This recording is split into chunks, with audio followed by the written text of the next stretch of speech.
Canon by Intervallic Augmentation. Achilles and the tortoise have just finished a delicious Chinese banquet for two at the best Chinese restaurant in town. You wield a mean chopstick, Mr. T. I ought to. Ever since my youth I have had a fondness for Oriental cuisine. And you, did you enjoy your meal, Achilles? Immensely. I'd not eaten Chinese food before. This meal was a splendid introduction. And now, are you in a hurry to go, or shall we just sit here and talk a little while? I'd love to talk while we drink our tea. Waiter! A waiter comes up. Could we have our bill, please, and some more tea? The waiter rushes off. You may know more about Chinese cuisine than I do, Mr. T, but I'll bet I know more about Japanese poetry than you do. Have you ever read any haiku? I'm afraid not. What is a haiku? A haiku is a Japanese 17-syllable poem, or mini-poem rather, which is evocative in the same way, perhaps, as a fragrant rose petal is, or a lily pond in a light drizzle. It generally consists of groups of 5, then 7, then 5 syllables. Such compressed poems with 17 syllables can't have much meaning. Meaning lies as much in the mind of the reader as in the haiku. That's an evocative statement. The waiter arrives with their bill, another pot of tea, and 2 fortune cookies. Thank you, waiter. Care for more tea, Achilles? Please. These little cookies look delicious. Picks one up, bites into it, and begins to chew. Hey, what's this funny thing inside? A piece of paper? That's your fortune, Achilles. Many Chinese restaurants give out fortune cookies with their bills, as a way of softening the blow. If you frequent Chinese restaurants, you come to think of fortune cookies less as cookies than as message bearers. Unfortunately, you seem to have swallowed some of your fortune. What does the rest say? It's a little strange, for all the letters are run together, with no spaces in between. Perhaps it needs decoding in some way? Oh, now I see. If you put the spaces back in where they belong, it says, 1 war 2 ear you. I can't quite make head or tail of that. Maybe it was a haiku-like poem, of which I ate the majority of syllables. In that case, your fortune is now a mere 517 haiku, and a curious image it evokes. If 517 haiku is a new art form, then I'd say, woe, oh woe are we. May I look at it? Handing the tortoise the small slip of paper. Certainly. Why, when I decode it, Achilles, it comes out completely different. It's not a 517 haiku at all. It's a 6-syllable message which says, O new art, woe are we. That sounds like an insightful commentary on the new art form of 517 haiku. You're right. Isn't it astonishing that the poem contains its own commentary? All I did was shift the reading frame by 1 unit. That is, shift all the spaces 1 unit to the right. Let's see what your fortune says, Mr. Tortoise. Deftly splitting open his cookie, reads, Fortune lies as much in the hand of the eater as in the cookie. Your fortune is also a haiku, Mr. Tortoise. At least it's got 17 syllables in the 575 form. Glory be! I would never have noticed that, Achilles. It's the kind of thing only you would have noticed. What struck me more is what it says, which, of course, is open to interpretation. I guess it just shows that each of us has his own characteristic way of interpreting messages which we run across. Idly, Achilles gazes at the tea leaves on the bottom of his empty teacup. More tea, Achilles? Yes, thank you. By the way, how is your friend the crab? I have been thinking about him a lot since you told me of your peculiar phonograph battle. I have told him about you too, and he is quite eager to meet you. He's getting along just fine. In fact, he recently made a new acquisition in the record player line, a rare type of jukebox. Oh, would you tell me about it? I find jukeboxes, with their flashing colored lights and silly songs, so quaint and reminiscent of bygone eras. This jukebox is too large to fit in his house, so he had a shed specially built in back for it. I can't imagine why it would be so large, unless it had an unusually large selection of records. Is that it? As a matter of fact, it has exactly one record. What? A jukebox with only one record? That's a contradiction in terms. Why is the jukebox so big, then? Is its single record gigantic? 20 feet in diameter? No, it's just a regular jukebox-style record. Now, Mr. Tortoise, you must be joshing me. After all, what kind of a jukebox is it that only has a single song? Who said anything about a single song, Achilles? Every jukebox I've ever run into obeyed the fundamental jukebox axiom. One record, one song. This jukebox is different, Achilles.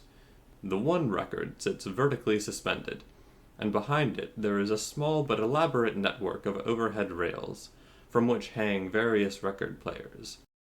When you push a pair of buttons, such as B1, that selects one of the record players. This triggers an automatic mechanism that starts the record player squeakily rolling along the rusty tracks.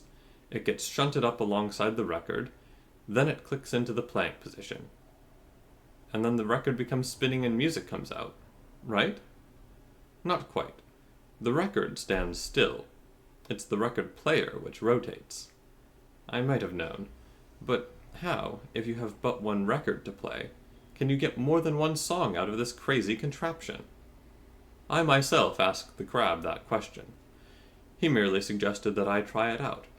So I fished a quarter from my pocket, you get 3 plays for a quarter, stuffed it in the slot, and hit buttons B1, then C3, then B10, all just at random. So phonograph B1 came sliding down the rail, I suppose, and plugged itself into the vertical record and began spinning? Exactly. The music that came out was quite agreeable, based on the famous old tune B-A-C-H, which I believe you remember. Could I ever forget it? That was record player B1. Then it finished, and was slowly rolled back into its hanging position, so that C3 could be slid into position. Now don't tell me that C3 played another song. It did just that. Ah, I understand. It played the flip side of the first song, or another band on the same side. No, the record has grooves only on one side, and has only a single band. I don't understand that at all. You can't pull different songs out of the same record. That's what I thought until I saw Mr. Crab's jukebox. How did the second song go? That's the interesting thing. It was a song based on the melody C-A-G-E. That's a totally different melody. True. And isn't John Cage a composer of modern music? I seem to remember reading about him in one of my books on haiku. Exactly. He has composed many celebrated pieces, such as 4-3-3, a 3-movement piece consisting of silences of different lengths. It's wonderfully expressive, if you like that sort of thing. I can see where if I were in a loud and brash cafe, I might gladly pay to hear Cage's 4-3-3 on a jukebox. It might afford some relief. Right. Who wants to hear the racket of clinking dishes and jangling silverware? By the way, another place where 4-3-3 would come in handy is the Hall of Big Cats at feeding time. Are you suggesting that Cage belongs in the zoo? Well, I guess that makes some sense. But about the crab's jukebox, I am baffled. How could both Bach and Cage be coded inside a single record at once? You may notice that there is some relation between the two, Achilles, if you inspect them carefully. Let me point the way. What do you get if you list the successive intervals in the melody B-A-C-H? Let me see. First it goes down 1 semitone, from B to A, where B is taken the German way, then it rises 3 semitones to C, and finally it falls 1 semitone to H. That yields the pattern -1, +3, -1. Precisely. What about C-A-G-E now? Well, in this case, it begins by falling 3 semitones, then rises 10 semitones, nearly an octave, and finally falls 3 more semitones. That means the pattern is -3 + 10 -3. It's very much like the other one, isn't it? Indeed it is. They have exactly the same skeleton, in a certain sense. You can make C-A-G-E out of BACH by multiplying all the intervals by 3 1/3 and taking the nearest whole number. Well, blow me down and pick me up. So does that mean that only some sort of skeletal code is present in the grooves, and that the various record players add their own interpretations to that code? I don't know for sure. The cagey crab wouldn't fill me in on all the details, but I did get to hear a third song when record player B10 swiveled into place. How did it go? The melody consisted of enormously wide intervals and went B-C-A-H. The interval pattern in semitones was -10 plus 33 minus 10. It can be gotten from the cage pattern by yet another multiplication by 3 1/3 and rounding to the whole numbers. Is there a name for this kind of interval multiplication? One could call it Intervallic augmentation. It is similar to the canonic device of temporal augmentation, where all the time values of notes in a melody get multiplied by some constant. There, the effect is just to slow the melody down. Here, the effect is to expand the melodic range in a curious way.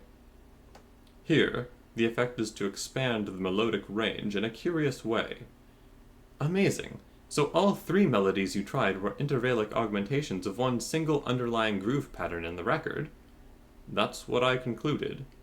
I find it curious that when you augment Bach, you get cage, and when you augment cage over again, you get Bach back, except jumbled up inside, as if Bach had an upset stomach after passing through the intermediate stage of cage. That sounds like an insightful commentary on the new art form of cage.